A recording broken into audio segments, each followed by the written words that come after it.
And we're live. Welcome, ladies and gentlemen, to a rather provocative encounter.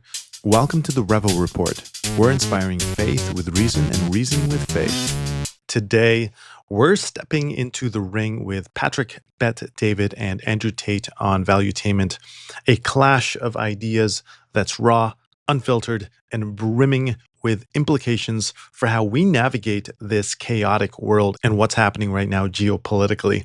We have a giveaway announcement today. We will be giving away Surviving in an Angry World by Charles Stanley, the Bible Study Teacher's Guide, right there, Bluetooth headphones right over here, open ear, very comfortable. And also we will be giving away this very cool old school analog watch. All you need to do is be subscribed, like this video, comment down below, and we will do a random draw next week to see who the winner is. Make sure to also hit that bell notification to be notified because we will announce it in one of our videos next week. All right, let's get back into it. It's a discussion that demands more than a surface level glance. It beckons us to wrestle with deeper truths. So let's plunge into it and see what wisdom we can unearth from this exchange, guided by a perspective that stood the test of time. Let's get right into it. Zelensky and the president together. It's just, I can watch it so many times. Watching this guy's audacity to feel comfortable. Just go to my Twitter account, Rob. You're going to have a long time finding it. Just go to my Twitter account and go lower. You'll see the video. This is Zelensky in a White House sitting next to JD Vance. Do the first one. Lower, not that one. That's about his outfit. Go one lower, right there. I want to get your reaction on this. This is Zelensky sitting there talking to the president. And by the way, some people are saying that he slipped up a word and he cursed at JD Vance. Called him a bitch. A bitch. In Ukraine, Right. he called him a bitch. Play this clip, Rob. Go for it. I'm talking about the kind of diplomacy that's going to end the destruction of your country. Yes, but if you are not Mr. President, with respect, I think it's disrespectful for you to come into the Oval Office and try to litigate this in front of the American media. Right now, you guys are going around and forcing conscripts to the front lines because you have manpower problems. You should be thinking. Now, this is where the first riff happened, right? JD Vance starts talking, and then Zelensky tries to interrupt him there. JD Vance stops that interruption, arms crossed, obviously body language very defensive at this point. Trump kind of not into it yet, but he had already kind of mocked him earlier, talking about how he's not wearing a suit. Well, he never does, right? And the photos later were of Winston Churchill coming to the United States, asking for support, obviously not in a suit, but in army gear. And yeah, the breakdown in communication happens right here. Thanking the president for trying to bring it into this conflict. Have you ever been to Ukraine that you say what problems we have? I have been to. There you go, right? He didn't even listen to what Vance said. Vance is trying to send this message about how, hey, we're trying to help stop the destruction of your country. And Zelensky goes ahead and challenges him. He challenges his credibility here. He's saying, hey, you're saying all this stuff, but have you even been there? So the communication is further degrading at this point. I've actually watched and seen the stories, and I know what happens is you bring people on a propaganda tour, Mr. President. Do you disagree that you've had problems bringing people into your military? We have problems. And do you think that it's respectful to come to the Oval Office? Now they're talking over each other. Vance gets defensive, and now he's on the attack. Zelensky is defensive. He's on the attack. They're not listening to each other at this point. There is no active listening happening right now. Office of the United States of America and attack the administration that is trying to prevent the destruction of your country. A lot of questions. Let's start from the beginning. Sure. First of all, during the war, everybody has problems. Even you, but you have nice ocean and don't feel now, but you will feel it in the future. God bless. You don't know that. God bless. You don't God know bless. that. You will not have a war. Don't tell us what we're going to feel. Now, Trump is obviously triggered. He made eye contact. He finally looked at Zelensky at that point to see what he was saying. And now Trump gets triggered. And now you'll see Trump going now. We're trying to solve a problem. Don't tell us what we're going to feel. I'm not telling you. You're in no position to dictate that. That's Remember exactly this. You're in no position to dictate what we're going to feel. We're going to feel very good. We're going to feel very good and very strong. You're right now not in a very good position. Look at the body language here. Zelensky is in his space, but he's not going into Trump's space. But pay attention to Trump. He's going into Zelensky's space here. You'll see his hand actually cross over. Pay attention to Trump's hand over here. At one point, even makes contact with Zelenskyy. But Zelenskyy is staying in his space right now. You can see who has the power in this interaction. Obviously, Zelenskyy is going over there to ask for help. Trump is right there. This is his house. This is his Oval Office. He is the president. He is able to bring the help over to Ukraine. He is crossing over right now. To be in a very bad position, and he happens to be right about From the very beginning of the war. You're not in a good position. You don't have the card. You see what's happening. Also, Trump is pointing the finger, right? He has his finger pointing. Zelenskyy, however, is not. Zelenskyy doesn't do the point. In fact, at some points, you see him do this, which is something that politicians do so that they don't point, right? They'll have their thumb out, but they won't be pointing. But they'll kind of have it like this so that they're somewhat pointing, but they're not pointing because they know that that triggers an audience. Everybody's getting triggered at this point. With us, you start having cards. Right now, you don't. Yeah, you're playing cards. Mr. President. He wants to point. You see what's happening with his hand here. He wants to point. His finger's coming out, but his political instinct is holding him back. Trump is still pointing, right? So you can see here, kind of like the parent talking to a child, you can see who has the authority. But Zelenskyy at this point is probably tired, does not have self-control right now, and is also on the defensive. Millions of people. You're gambling with World War III. You're gambling with World War III. And what you're doing is very disrespectful to the country. It's back to you. Far more than a lot of people say. And you see what happened right there. He brought his head forward. That's a threatening body language response. But he still is contained in his space right now. There's Trump again with his finger out. They should. Look at his leaning in. Oh, he wants to hit that. There, Patrick Bet David and the other guys in Valuetainment just mentioned that. No, in this entire meeting, you said thank you. Today. You went to Pennsylvania and campaigned for the... See, Vance also is very political. So you can see here that instead of pointing, he's doing this, right? It's a very political body language gesture. Opposition in October. Offer some words of appreciation for the United States of America and the president who's trying to save your country. Thoughts?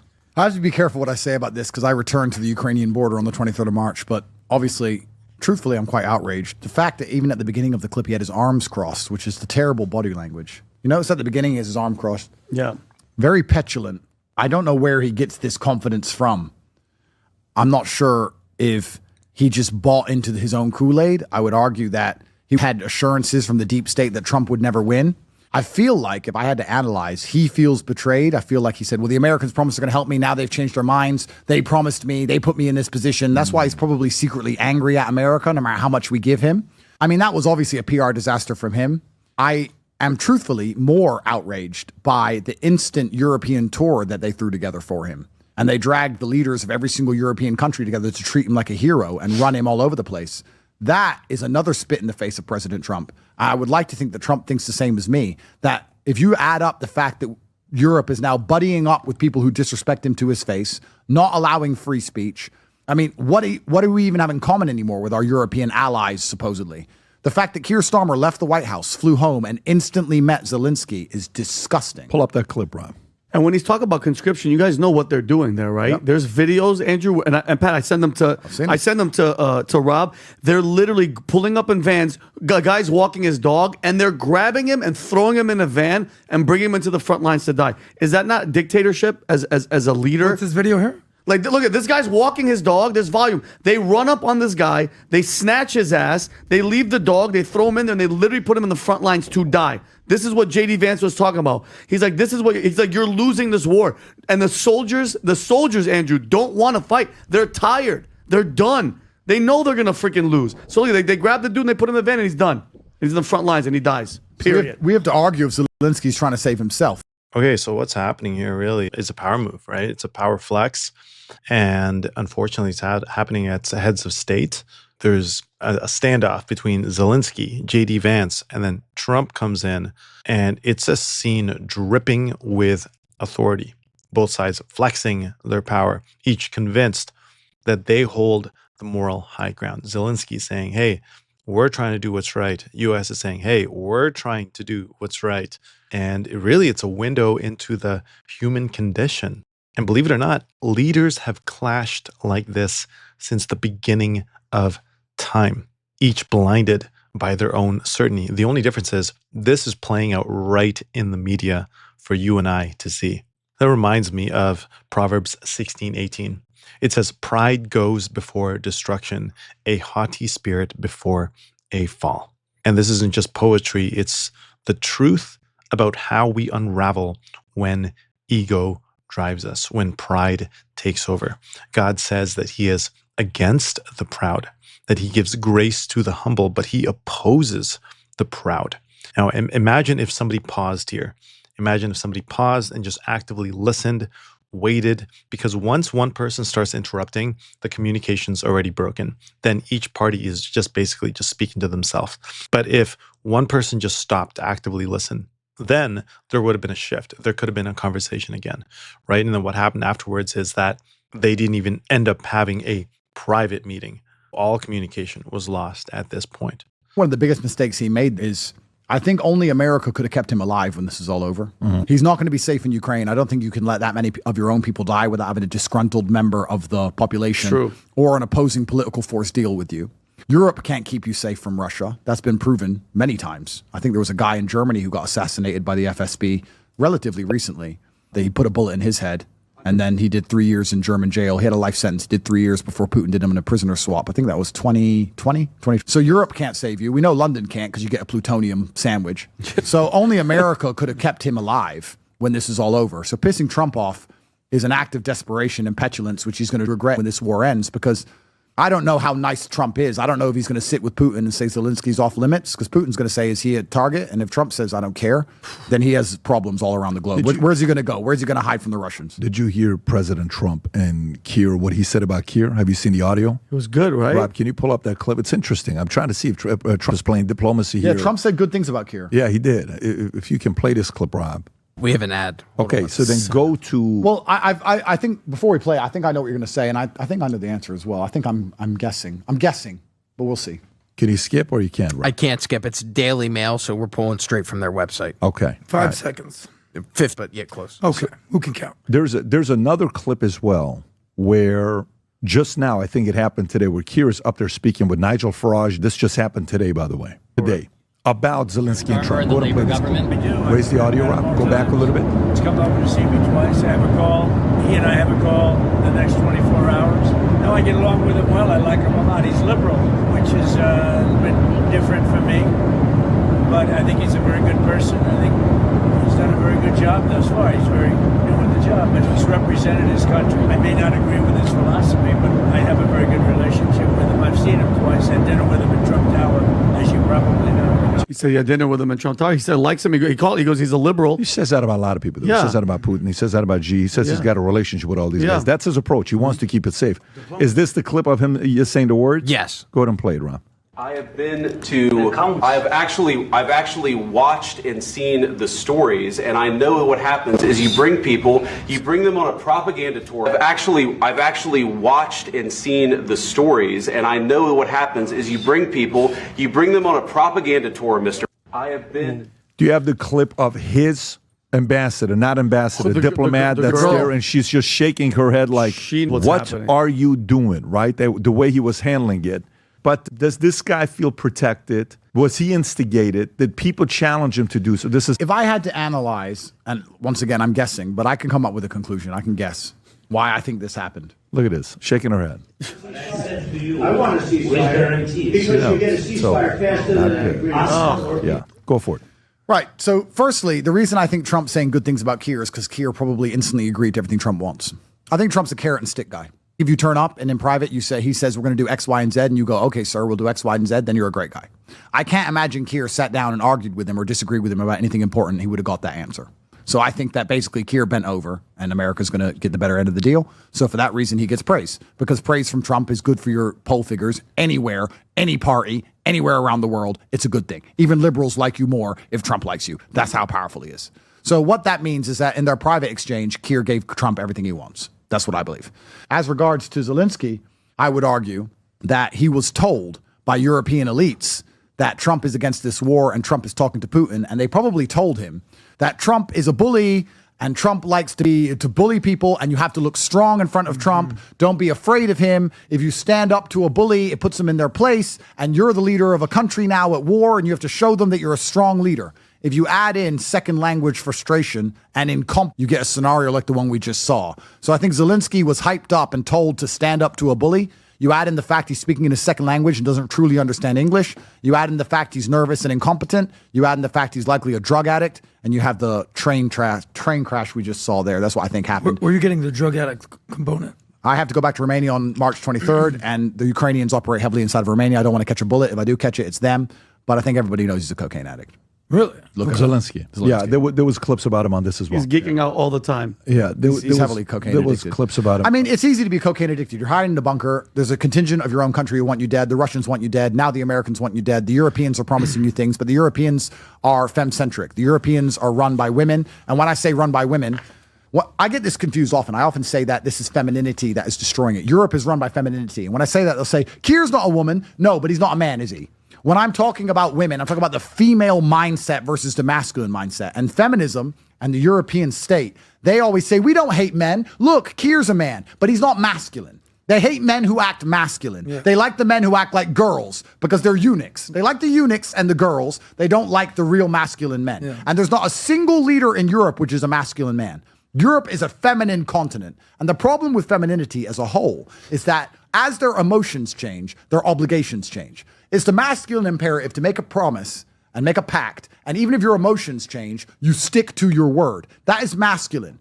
Female is, I love you so much right now. I'll never do everything for you. I'll die for you because I love you. As soon as she stops loving you, everything. Okay, let's quickly analyze what Andrew Tate said right there. And we'll analyze it from psychological studies and sociological studies as well, in terms of, okay, the masculine mindset, the feminine mindset, because he's saying it's not just about your actual gender, it's about a mindset.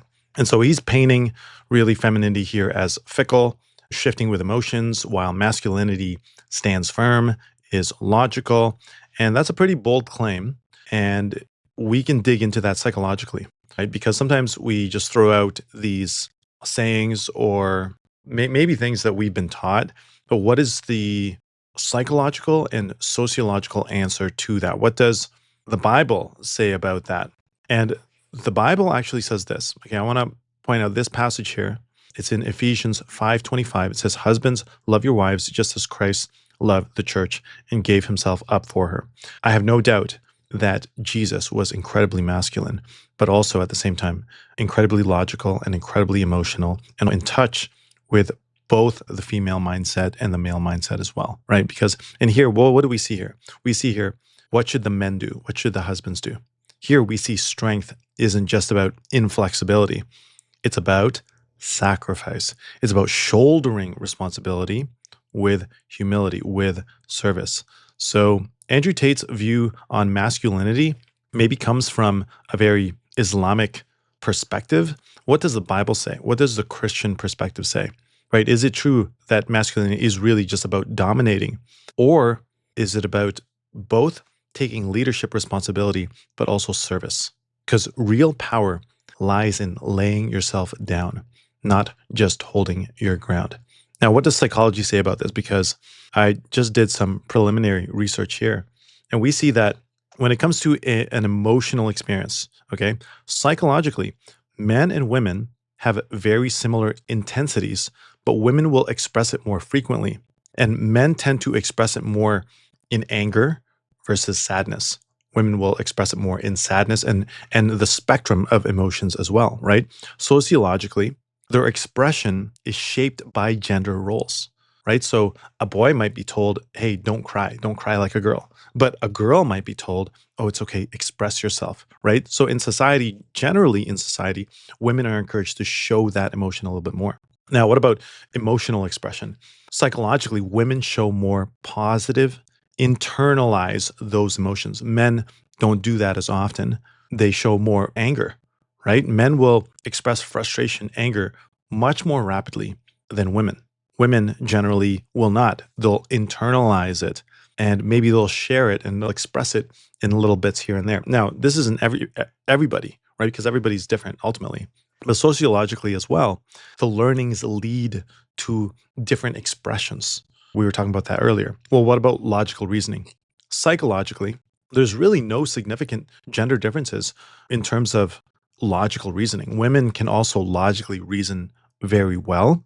They just excel more in verbal skills, right? They'll express themselves a lot more frequently and possibly with more words than men, because they're expressing also the emotion as well, when men are more, not as much expressing that emotion, right?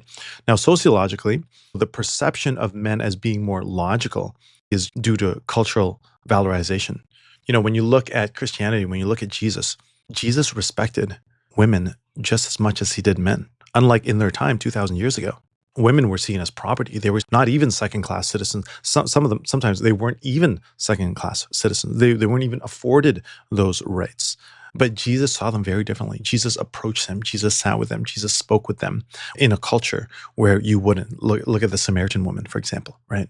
And really the influencing factors psychologically here is that, yes, biology is playing a role, hormones is playing a role, but also the context and the society in which someone is living also plays that role. So physiologically, we're formed very differently.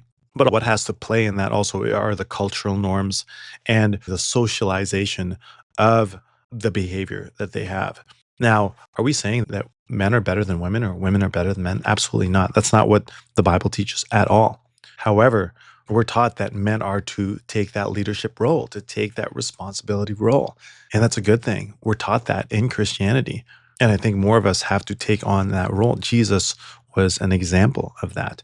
Okay, let's finish off here and we'll close off with our third point. The problem that Zelensky has now is his allies are women, which means right now they feel like helping him, which means they'll make him a whole bunch of promises. They mean what they say. They're not lying. They mean it right now. But when their feelings change, everything changes. Before you know it, he's in an apartment in Berlin, hiding from the FSB. He's going to catch a bullet, and he knows it. And that's why he's under pressure. That's why he's reacting like he did. Only the Americans could have negotiated and bargained for his safety. Wait, you're saying Macron is not masculine? Just want to put, yeah. But no, I think we should get Candace on here and confirm if he is married to his. She's getting closer. She's getting closer. She's doing great. She's doing great. It's amazing. But this is very important let's understand this, right? Let's understand this. Europe is femme-centric, run by women. The men are effectively women. There is no masculine man inside of the entire European elite. Europe is women. Do you know what is a strong patriarchy with a masculine influence? America. Do you know another one? Russia. If America and Russia ally against Europe, they are crushed economically, energetically, militarily. They are crushed completely. And they're sitting there like petulant females, refusing to accept the reality that there's two strong men on either side that are tired of their shit, and it's time to shut up and listen. So we're going to see if Europe comes to its senses and gets lockstep in line with Trump's imperatives. I would argue that Keir's done exactly that. Keir sat down in private when he didn't have to act like a tough guy, because he wants to be a tough guy. Because you know that woman who gets in your face, hit me. That's all them. They're all little girls. Keir, soy face, run his mouth publicly. Said Trump's bad before the election publicly. Then he sits down with Trump privately. We don't know what's said. Trump leaves and goes, yeah, I like Keir. He's a good guy. I guarantee you it's because Keir's like, sorry, Mr. Trump, what should I sign? Sorry, Mr. Trump. Sign whatever Trump wanted. Otherwise, he wouldn't have got that accolade from Trump himself. And all of these people are going to end up bending over to Trump in the end. And the strongest leader of these European countries is actually a woman, Giorgia Meloni in Italy. It's incredible. That's why Europe's collapsing, because there's no masculine imperative. Well, at least masculine is the defenders. At least Canada has a real man like Justin Trudeau. I mean, wasn't he voted out? Why is he still on TV? I don't know. Why is he still around? Wasn't he gone?